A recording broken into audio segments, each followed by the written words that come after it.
पावसाच्या राधानगरी तालुक्यातील तालेखुर्द येथे अग्नीच्या तांडवात 10 ते 15 पिंजर व गवताच्या वळ्या जळून खाक झाल्या आहेत.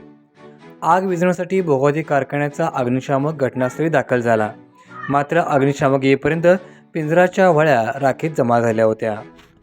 उन्हाळ्याच्या दिवसांमध्ये हिरव्या चाऱ्याचा तुटवडा निर्माण होतो, म्हणून शेतकरी गवत, पिंजर यासारख्या वाळक्या वैरणीची व्यवस्था आपल्या शेतामध्ये करत असतो.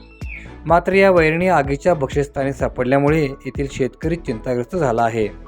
या आगीत अशोक चौगले, शिवाजी पाटील, श्रीकांत पाटील, अशोक चौगले, तानाजी चौगले, दत्तात्रय कदम, आनंद साबळे, मारुती पाटील या शेतकऱ्यांची वैरण जळाली आहे. ताळेखुर्द येथील चिंचमाई मंदिर परिसरात शेतकऱ्याने आपल्या पिंजर व गवताच्या वळ्या ठेवल्या होत्या. या गवताच्या वळीवरून MSCBची विद्युत वाहिनी गेली आहे.